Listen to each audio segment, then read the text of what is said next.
What's going on, everybody? Eric Lindquist at Stokastic here on the Odd Chopper channel, coming to you with the second edition of Lindy's Leans, Likes, and Locks regular season MLB. Let's get going. Hit that like button, subscribe button, notification bell. Goes a long way for me on this video. Goes a long way for you. That way you become a prize whenever great content is going live here at our little neck of the YouTube woods. Been talking a lot here the last couple of days. We're doing NBA Lindy's. We're doing MLB Lindy's. We got, 10 games in the MLB streets with 2 carrying over. We've got 12 in the NBA streets. So a lot going on here. But luckily, Thursday was a really, really good day. So feel good with about all the analysis all the way around. We'll see if I don't know, Boston's going to end up covering for the old NBA lock, but getting a plus money New York Yankees spot, I was tilting like crazy because they had so many opportunities to go way up in that game, somehow sneak out a 5-4 win after being down 4-0. But the left on base there through the first 5 innings, all of a sudden 9 guys through 5 innings, 3 times bases loaded with double plays to end the innings. Alex Verdugo finally makes it happen with a sacrifice fly to get somebody on the board there. But anyway, it was a crazy, crazy sweat. Hopefully you enjoyed that one because, again, plus money. We're going to a lot of dogs in the baseball streets. That's generally going to be where you can find a couple of these hedges. Again, I wish I had fired up the Dodgers -1.5 there, but going through it, ended up having 7.5 Ks and under 7.5 Ks and 6.5 for Tyler Glass. Now hit it again at plus money, plus 135. That was good. Miami, you choked. I'm very mad at you. Jose Barrios, he got to 6, so that sucked. But the over 7.5, that was a smash. Played them individually. Again, I'm not a parlay guy, but I totally understand if you are. Sometimes you got to do them in the pick'em streets. But anywho, Zach Allen under 6.5 Ks. I had that as a lean. We'll see if that ends up panning out, if anybody decided to take that. I ended up using it elsewhere. And then under 8.5 from that Colorado-Arizona game. That's the only thing I have left pending. But a lot of nice plus money wins. Didn't find any home runs on the board. And there's actually... let me double check. Carry the 1. Yeah, there's not going to be any home runs here, but there is one guy in the very first game that we'll talk about that I almost pulled the trigger on. Probably going to be going to his total bases when, well, we'll see. We'll see. Lots to talk about. Obviously, it's just the second game of second day of full slate MLB here, but check out BetMGM. They're down at the link below. Up to $1,500 in bonus bets. If you enjoyed that Yankees play, well, you probably utilized it over at BetMGM as that free play I talked about yesterday. That's some nice bankroll boost. It's a good start to the old MLB season. But anywho, we got a lot to get to, and I've got to still record NBA. Got a lot of bets on the board for tomorrow. Producer Jacob, hello. Hi. Let's get to the picks. Sorry to everybody about the sound quality. A bunch of weird stuff yesterday, but hey, we'll get it all figured out. We'll be all set to go. The analysis is what counts. Hopefully you can hear me and see me better. Obviously, we're using a different camera just for the time being. Gonna figure that out here on my end, but it's early MLB season. I have a million tabs open because, well, in baseball, you put in the work, Devin. Don't give up. Another one. Some of you know the commercial. Some of you are weirded out by me, and I would understand both. But let's head on over. Opener here for the Mets. Excited for this one. Well, the Mets aren't excited about their starting rotation. They went from last year having DeGrom, Scherzer. Didn't end up panning out because they had a lot of injuries, specifically to those 2 guys, and they end up going to Texas, and Scherzer ends up dinged up in Texas. Oh, he wins a World Series ring anyway, coming back during that World Series. Good times, great effort, guys. Anyway, Milwaukee on the other side of this one, kind of a new look baseball team. They had to watch Corbin Burns, who I was happy because I was on the under of that, and then I realized, oh yeah, Patrick Sandoval is walking dudes and giving up singles, and BABIP out of this world, and the Angels bullpen is still just an absolute terror. So despite the perfect weather for an under in that spot, it goes ballistically over. So one of the things that I did get wrong there. But again, you're going to get some wrong in the middle of 14, 15 games. Lots of bets, both from the positive EV tool over at Odd Shopper, as well as from analysis such as me here.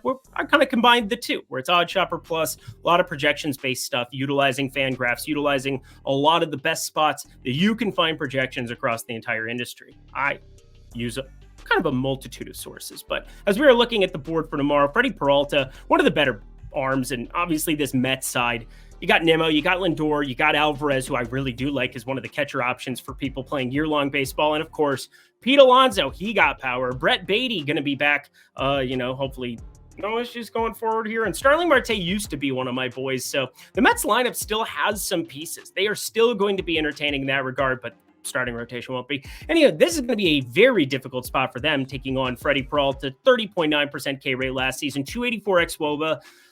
Get a little bit nervous from time to time that fastball Freddie, if he loses a little bit of feel for it, he did have an 8.6% barrel percentage. So he's one of those guys that when you run into a really solid fastball hitter and, somebody who can get away from that slider changeup curve that Freddie does offer more and more, he's throwing a fastball, though, 50+% of the time, and probably always will based on the way that he likes to go about it. So I will say that he is going to be somebody I'll probably target when you get long shot odds in terms of home runs with some specific bats. But for tomorrow, that will not exist here on the Mets side of things, even though we got some power up and down that line. They got the power. Anywho, we're going to be going to a power bet on the Milwaukee side. It said new look Milwaukee team.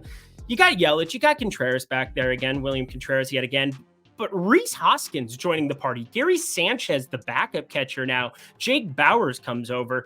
You got Willy Adames, who's been there for a little bit here now, although disappointing last season. And then a couple of other guys that'll start mixing and matching in, but specifically want to give a shout out to Rhys Hoskins, who back in his Phillies days, well, he ends up getting hurt last year. That completely sucked before their season started, but I think Rhys Hoskins is definitely an interesting piece here for Milwaukee. He'll be their everyday first baseman. And you talk about Jose Quintana here on the mound.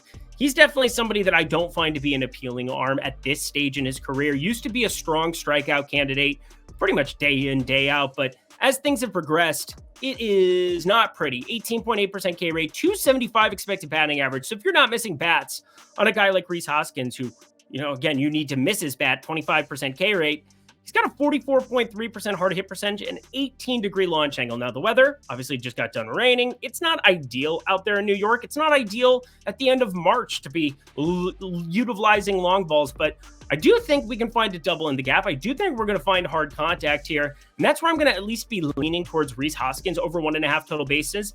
There's a little bit of plus money lingering around, plus 115. I'm going to sit on it. I'm going to wait and target a little bit of something once I see this lineup tomorrow. I think there might be something else to mine out of this. I do want to attack Jose Quintana, but I just hate the number here. Again, minus 110 on the run line. A little bit of favoritism going towards the Milwaukee Brewers side, which, again, I don't like betting against how the quality at the top of this Mets lineup, but we'll see. Lots to discuss with this one tomorrow morning. Check out the premium Discord. That's where I'll post my plays from this.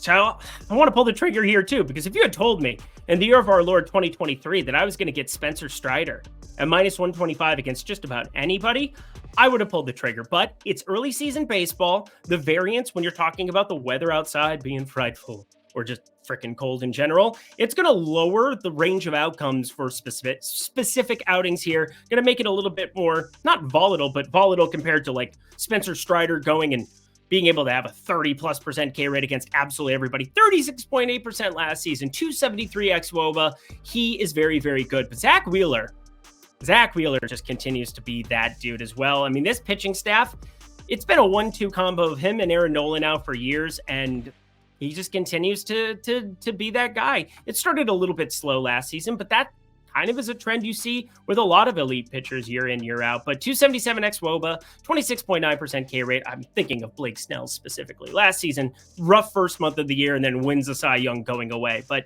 Zach Wheeler can be that kind of guy. 277 xWOBA. Really good stuff overall. And Atlanta, they're the second on World Series favorites behind the Los Angeles Dodgers for very good reason. Ronald Acuna, Matt Olson, Austin Riley, Marcell Ozuna, Sean Murphy, Jared Kelenic, a sneaky lefty to be adding there. Eddie Rosario, I know he went yard today. He's playing in Cincinnati, so hardly counts. But I will say, Eddie Rosario, last season version, getting Jared Kelenic is a massive improvement. 45.5% hard hit percentage, 264 xWOBA, 435 expected slugging. And then Michael Harris, when he's batting ninth, you just kind of have to laugh because we're talking about a guy with a 48.5% hard hit and a 304 expected batting average. If that's your 9-hitter, dear Lord of Almighty, it's just ridiculous. I will say, I kind of prefer the back half of the Atlanta lineup compared to the back half of the Dodgers lineup. I do think the Dodgers are going to have to acquire a piece or two to really feel firm about what they've got going 7 through 9 here right now. You don't want Jason Hayward and Gavin Lux being your main go-to guys, and Atlanta just has a bunch of them. I didn't even bring up Ozzie Albies, Travis d'Arnaud, who can be he him and Sean Murphy splitting the catcher position, and then one can DH whenever, although most of the time Marcell Ozuna is going to be your DH here. Anywho, what am I getting at here? Oh, yeah, both are really, really good pitchers. I do slightly prefer this Atlanta lineup that I just gushed over, even though Schwarber, Harbert, Marsh, 3 lefties at the top of this Phillies lineup. Well, Marsh at the back half, but 48.7% hard hit percentage. Beautiful, beautiful stuff overall. And Trey Turner, can he turn it on this season? We shall see. Alec Bohm, G2 Real Muto. Not going to try to attack this lineup either here. Such a weird spot. Atlanta money line would be the lean. Wanted to at least talk about both teams because we haven't seen them yet. Saw these teams yesterday. Toronto putting up gobs of runs. Thank God. Got that over across the board, taking on Tampa Bay. Unfortunately, we also saw some strikeouts coming from you-know-who. Thanks, Barrios. Anywho, we've got Tampa Bay starting Mr. Aaron Civale taking on Chris Bassett. And Bassett Hound, he's an interesting breakdown for the most part. He can have that strikeout stuff, although didn't really show up last year. 22.5%. He's gone to kind of like a junk. I call it like a junk pitch mix. 40% sinker usage. That's always kind of been his go-to, but added a split that, I don't know, he only threw it 3% of the time. We'll see if there's any kind of a change in usage, because that might be a pitch with utility going forward, but the four-seamer doesn't. The cutter doesn't. The slider doesn't slide. The change doesn't change. It's just a weird pitch mix. He does limit the hard contact, which is useful, 35.3%. And Tropicana, not exactly notorious here for being a power spot. But I think for me, it's not so much that I have a ton of confidence in Chris Bassett. It's that I think Aaron Civale is going to have regression on his stuff even further. And we're talking about a team in Tampa that right now, you can get plus 110 at FanDuel. I know it says plus 100 here on the side of the board, but I got a half unit over at FanDuel here. And I think that that's the proper play. I think they go back to back here. Aaron Civale, really nice season last year relative to expectations, which are very, very low almost all the time. 297 xWOBA, 380 expected slugging. But as I kept rerunning stuff earlier today, I mean, I just fell in love with this Toronto-Tampa line. I brought it up yesterday. 10 consecutive games that these two teams have played, it's gone over. And I don't care about trends like that, but it had more to do with like how good the quality at the top of the Toronto lineup looked like to me. You do have a lefty in Daniel Vogelbach that you have access to. Bo Bichette, Vlad Guerrero, Justin Turner. I know Isaiah Kiner Falefa has absolutely nothing there, but for the most part, George Springer Dinger. I mean, this is fun stuff that we got going here. I think Toronto, top to bottom, a much better lineup than that of Tampa Bay. Tampa Bay having to get by on analytics, having to get by on all the smart. Again, I very much love Tampa Bay and what they've done as an organization because they're analytically forward like me, but Toronto's just a better baseball team. And I think this is a pretty neutral pitching spot. Another plus money spot to utilize. Again, plus 110 over on FanDuel. We went Atlanta money line lean. We went Toronto money line like. We're going to go to a money line lock coming up in this one. Pittsburgh taking on Miami. I was a little bit sad there to see Miami end up choking. They were up, 5-2 it was. I was watching that one for a little bit, 5-2. And then all of a sudden, before I even knew it, it was 5-5. It went to extra 6-5. Pittsburgh takes it down. So did end up on the run line there. Let me double check exactly what I had. Yeah, I had Miami minus 1.5 in the old bet card in the old bet tracker. So that was a bummer to not necessarily have that one come to fruition because you got a pretty decent start from Jesus Luzardo. Did give up that shot, but overall, this is a Pittsburgh team that is improved, and they're going to have to, they're going to have some advantages and some disadvantages. I talked about it yesterday. Brian Hayes, Ryan Reynolds, Jack Sawinski, and Rowdy Tellez, the lefties, when you get up against some of the righties that'll exist. But I want to be backing AJ Puck here. This is somebody that, from a reliever standpoint, had been one of the best relievers in baseball. And looking through some of his grapefruit leagues, or not grapefruit league, sorry, grapefruit league. I had it correct the first time. Why do I always second guess myself here? Let me just pull this up here yet again because, well, my spreadsheet's being slow, but AJ Puck is just an absolute monster in terms of expected ERA that he had as a bullpen arm. Now, there are certain guys that struggle when they convert from the bullpen to a starting spot, but he's got the frame for this. 6'7", 250, 28 years of age, and there's some velo on the fastball. Averaged right around 96. Looks like it's up and sitting in a nice spot here coming off of spring training. I'm really excited to see what he can do. I mean, this is a former top 10 pick of the Oakland Athletics back in the day, and I think that he has a ton of great stuff. And when you look at somebody who basically has two pitches, you know they're elite. They are both elite. Fastball, again, topping out around 97, 98 if he needs it. And then the slider is a devastating pitch. You go through some of the 2023 numbers. I know there's like sinker changeup to show up a little bit from time to time. I doubt he's going to utilize them all that much, even in this starting spot. But like, you go through the 194 expected batting average with that sweeper type pitch, threw that a bunch to right-handed bats, and it was extremely effective out of the bullpen. I'm excited to see him as a starter, and I think, one, the ballpark will definitely suit him, and two, as much as like we just saw Pittsburgh come from behind and do their thing here in this spot, I don't find this to be a plus lineup by any means. In fact, more of the quad A variety. You do have guys like a veteran McCutcheon who can be up there and do things. You have Brian Hayes, got paid. Brian Reynolds went yah. That was kind of the guy who slowed down Jesus Luzardo, who otherwise was fantastic. And O'Neal Cruz, who can hit some missiles against just about anybody. So otherwise, you have Michael A. Taylor and Henry Davis. And again, it should be an easier go of it for his side of things than it should be for Martin Perez, who I'm going to bring up now. 37.2% hard hit percentage. We've seen him with a number of teams now at this point in time, but primarily thinking about his success that he had in Texas. He pitched with my Twins once upon a time, but a really, really bad strikeout arm. 15.3% K rate last season, 338 xWOBA. He's got nothing in terms of whiffs. And when you have nothing in terms of whiffs against the likes of Jake Berger and Jesus Sanchez and Jazz Chisholm, even left on left, and Josh Bell and Brian De La Cruz, I feel pretty confident in backing Miami if Puck can be as good as what I think he is. Now, the sad part is that you don't have him coming off the pen later here, and we've seen some strong starters in Miami once upon a time who, get bogged down by this lineup. But this lineup is much, much better than in years past, as long as Jazz Chisholm stays healthy and Josh Bell, switch hitter that, we hopefully don't see tons of splits for this season.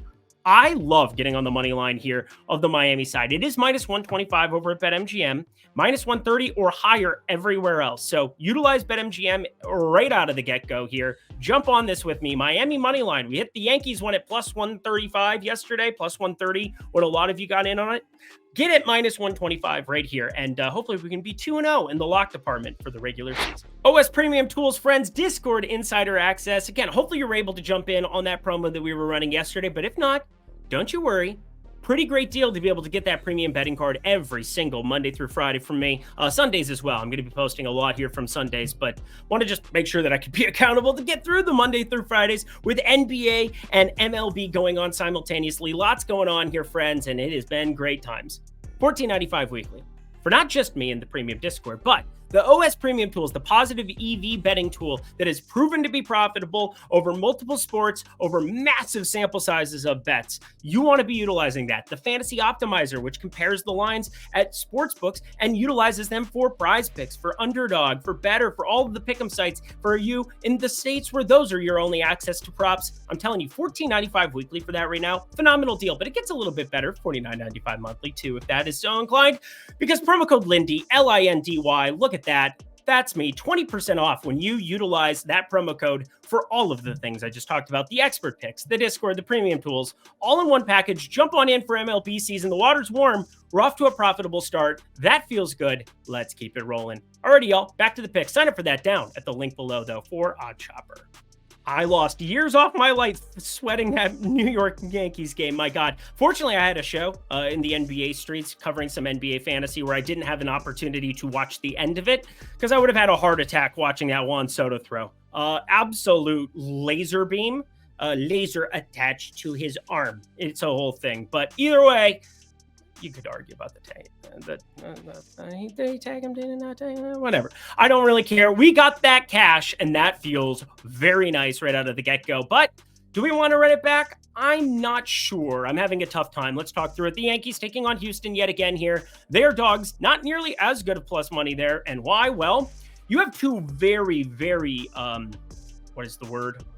Oh, yeah, they sucked last year. Carlos Rodon, once upon a time, was one of the best southpaws in baseball. Not last year. 91.6 mile per hour average exit velocity with a 12.2% barrel percentage. You know what that means? Especially when you have a 22-degree launch angle. It means people hit bombs off of you. 22.4% K rate. K rate's been down here as well. I'm not going to say he's washed, He's got paid a lot of money. Yankees sure hope he isn't washed, but I'm having a tough time wanting to back him as much as I want to attack Christian Javier here in this spot. Christian Javier had a great postseason, but up until that point, 323 xWOBA, 443 expected slugging, 24-degree average launch angle. Again, he's the exact opposite of what they had in Framber Valdez, a lefty who gets ground balls. Christian Javier, an extreme fly ball pitcher, 38.8% fly ball rate with a 26.1% ground ball rate. Those are insane type numbers. Now, again, if there are any issues for either of these teams, they both have solid bullpens to go back them up. You just saw that from the Yankee side. I felt pretty good when you start seeing guys like Schmidt and Clay Holmes and things of that nature coming in. It is useful, friends, because they are better than most. And Caleb Ferguson also hanging out there in that bullpen days of Dodger yore. As for Houston, they always have a good bullpen, and they have Josh Hader to utilize now from time to time. That is a fun southpaw for them. Having Rafael Montero show up right out of the get-go to try to get him out of jams in the middle innings, those are going to be useful pieces. But I think we're going to be staying away from this game entirely this time around, purely because I think there's just too many unknowns between Rodon and Javier. Again, it is a long MLB season, and it is okay to sit back and wait. Like, you want to attack the spots you're confident about. I was confident about Framber Valdez being a value spot to attack based on the velocity numbers, based on his second half of last season. I think, again, his velocity was actually up last year by a mile per hour, but sitting a little bit flatter during spring training. I think we just sit back, watch this one, observe, and cheer that both teams lose, because that's the way I feel as a Minnesota Twins fan. New York Yankees, I'm going to call it a lean for the time being. If this moves north of it, I'll have to consider it again, but plus 114, plus 116, none of this is quite good enough. Give me better than plus 125 and we can talk. I'm going to talk about an arm that was pretty polarizing on this show last year. His name's Nick Pivetta. If you've never heard of him, we'll go into the ins and outs because he was kind of a transfer arm into a bullpen role.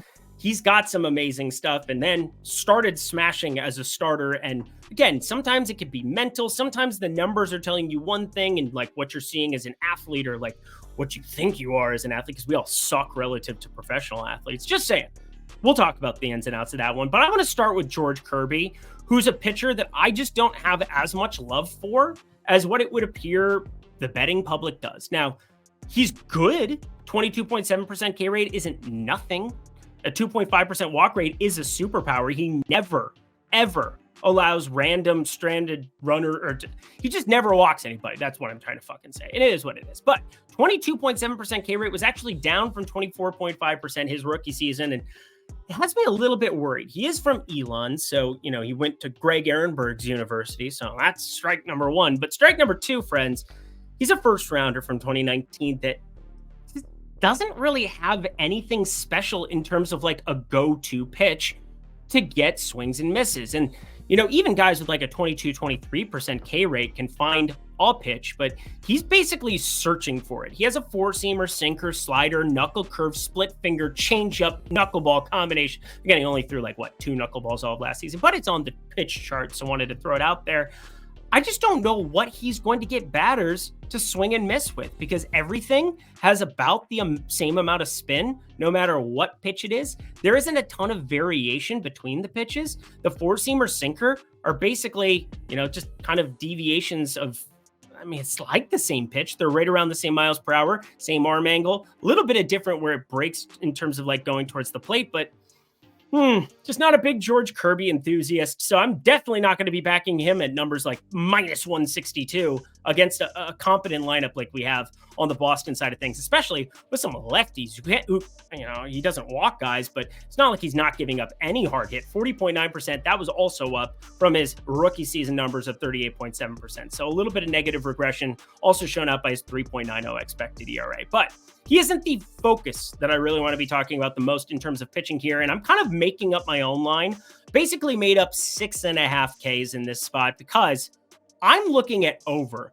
This guy spun a gem against my Twins, 9 strikeouts. Now, the Twins are going to strike out an absolute lot. And again, this is spring training. You're trying different things. It's like quad A teams. You don't always have your full lineup out there, but It's a pretty full lineup that he faced, including Carlos Santana, who, had a couple of lookbacks at Nick Pivetta. There are going to be some interesting things and interesting notes to take on this guy from the get-go, because he has the kind of strikeout stuff to be elite, but he also has the kind of stuff that you want to attack when he gets hit up. Let me explain. 31.2% K rate, you're not going to find a lot better. Now, he did have part of that within the sample size as a reliever last season, but a 13.4 degree launch angle with a 12% barrel percentage and 44% hard hit just screams home run prone. And that's exactly what he's been. He's given up homers to a lot of righties, in fact, as a right-handed pitcher. So he kind of has some issues at the same time that he has tons of strikeout upside. But that doesn't exist for me when we're talking about a ball game being played at T-Mobile. It is going to be around 50 degrees.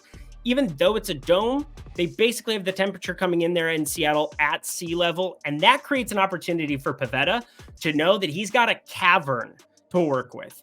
I think that helps against the likes of Luke Raley and Julio Rodriguez and Mitch Haniger and Mitch Garver and Dominic Canzone and Dylan Moore and Cal Raleigh and whomever else shows up in the Jorge Polanco, JP Crawford, all of those guys in the lineup. So Seattle, a team that everybody wants to talk about because they're fun. They're a fun AL West team, but I think I'm looking at Pivetta for 7+ Ks here. I'm going to call it a lean for right now. I can't wait to see when the prices drop on this because they don't have a line out for it yet. But again, I'm very bullish on it. Might look at a K ladder with my first guy because I think there's legitimate 9, 10, 11 strikeout upside. He's not Corbin Burns, don't get me wrong. Corbin Burns is good all the way around, but I really like what we saw from Nick Pivetta last year. And the Cleveland money line, my friends. Ooh, we're going to talk Cleveland money line. I want to pull the trigger on this one too, but I haven't yet. Logan Allen taking on Ross Stripling. That would be his name. I apologize to him and his family.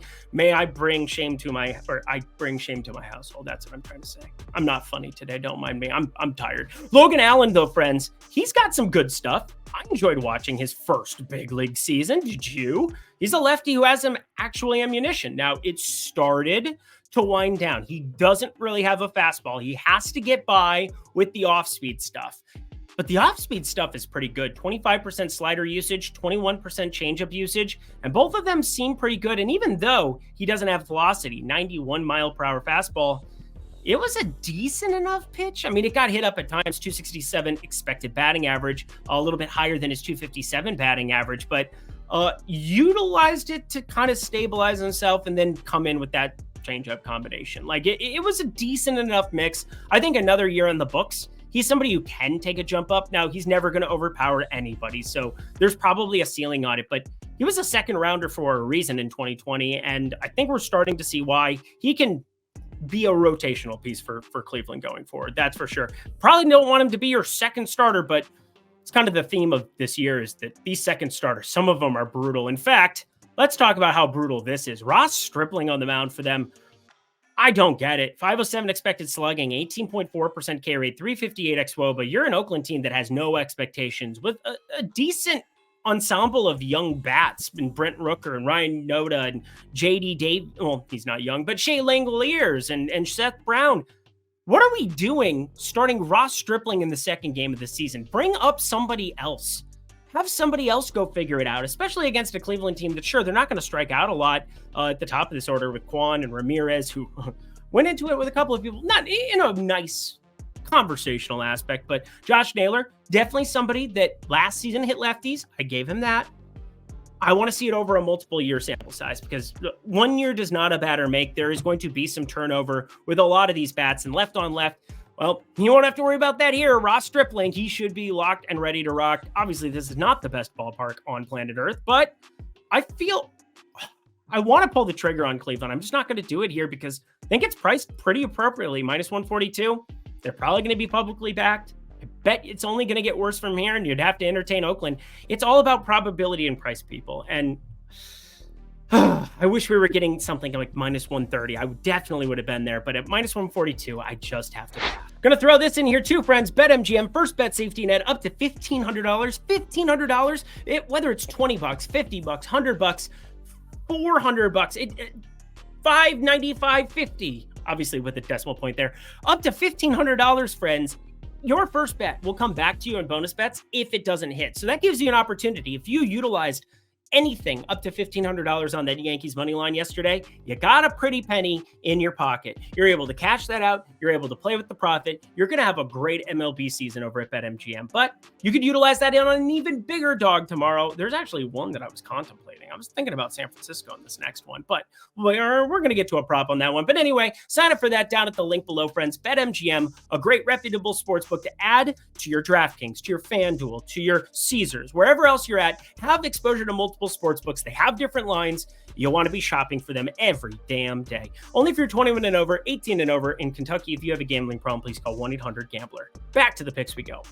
All right, I wasn't talking about Colorado, Arizona. I was talking about San Francisco, San Diego for the prop. And anyway, Colorado, Arizona, they're up next here. Should probably talk about this one.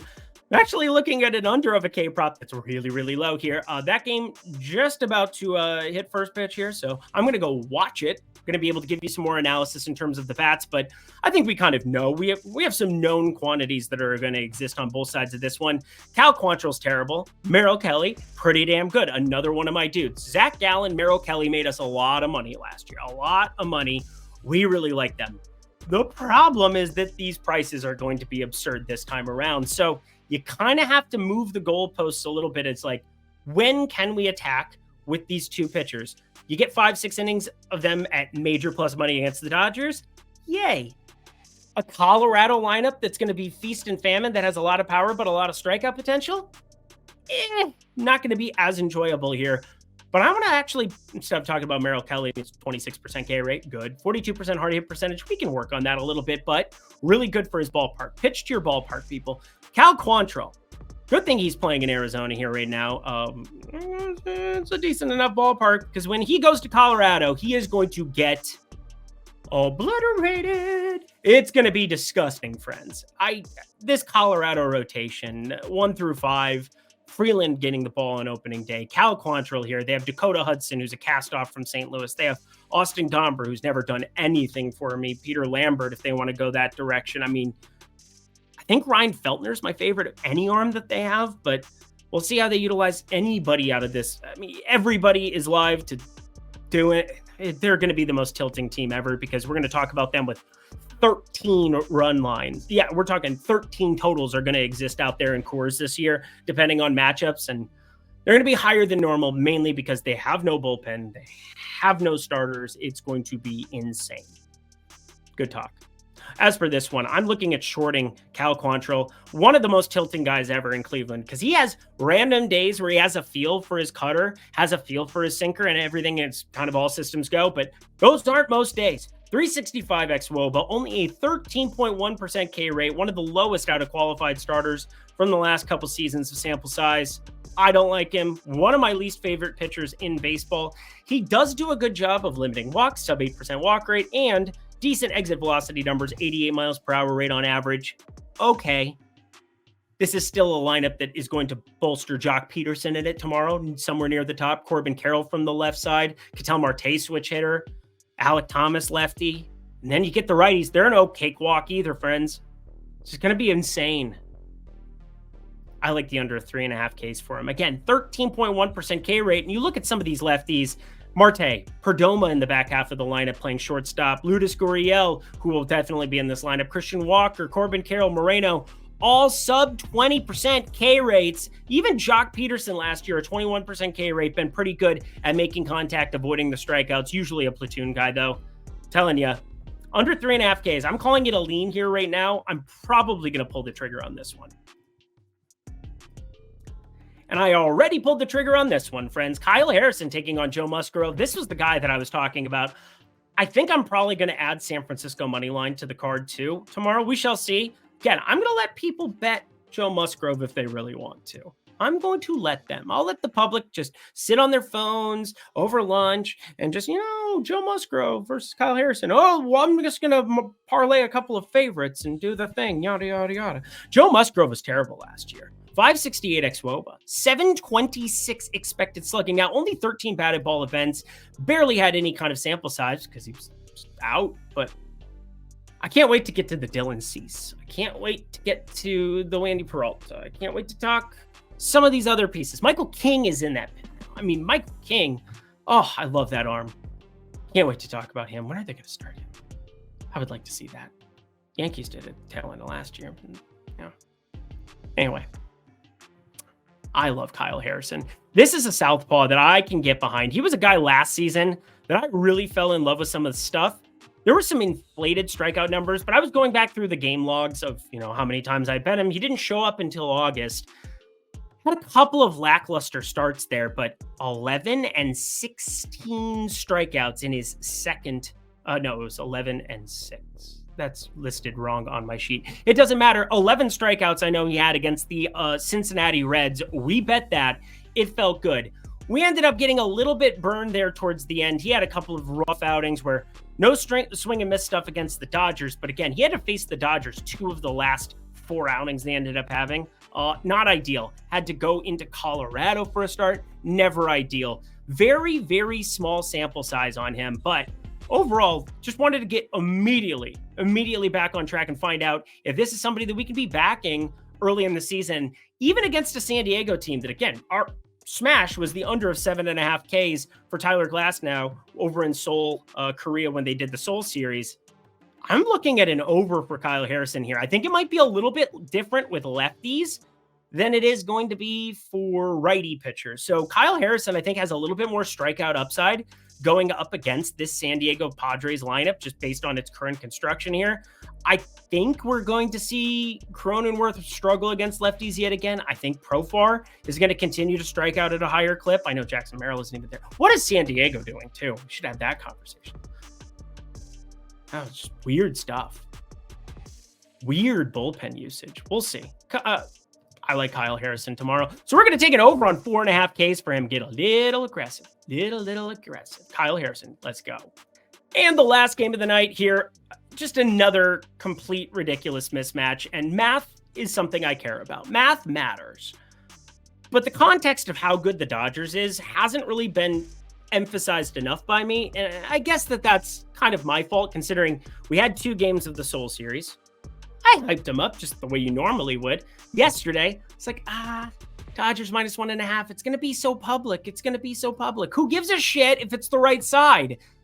Anyway, Zach Thompson is terrible, and Bobby Miller could be really, really good this year. I love Bobby Miller's stuff. I'm going to call this a lean light because, again, my spreadsheet says don't bet this because, again, it doesn't understand math the same way that we should. But Zach Thompson, friends, 43.6% hard hit. He did have a 25% K rate, 188 batted ball event, so decent enough sample size there from last season. But Freddie Freeman, Mookie Betts, Shohei Ohtani, we saw it. We're going to see it all year. They're ridiculous. They're stupid. I might just say, I know better. I get that it's like -118. I don't give a shit. That's probably what we should all do a lot of times with the Dodgers. Dodgers by fatality here with Bobby Miller, who might have one of my favorite fastball sinkers. I mean, this guy is going to be good, friends. Bobby Miller, just 24 years of age, absolute flamethrower. The K's have to show up here eventually. And that does it for another edition of Lindy's Leans, Likes, and Locks. You know what to do. Go to that comment section below. Let me know your favorite plays that exist on the board here for this lovely 10-gamer we have before us. Been taking a little bit longer here to talk through MLB lineups. Want to be talking you through a couple of the bullpen arms from time to time that I've got my eye on. It's early season MLB. We're still accumulating sample size on certain guys, but we want to be early to the party and pick our spots like we did with the Yankees. Again, a million guys left on base. They should have won that game like 12-4, but you know what? I'll take the W here early in the year. Hopefully we can get some more W's here on Friday. Sign up for Odd Shopper down below. Ow, hit my elbow. Sign up for Odd Shopper down below, friends. That would be fantastic because then you can get my premium betting card, my updated betting card with everything on it throughout the day on Friday, and then every single Monday through Friday, and yes, this Sunday as well as NBA, because NBA is still going, friends. Check out NBA Lindy's while you're at it. Thank you so much for tuning in. Hit that like button on the way out. Great first video, and hopefully sound. We'll work on the picture. It's okay, friends. Producer Jacob, thank you so much. I'm Eric Lindquist. We'll see you back here next week. Best of luck in the MLB streets on Friday.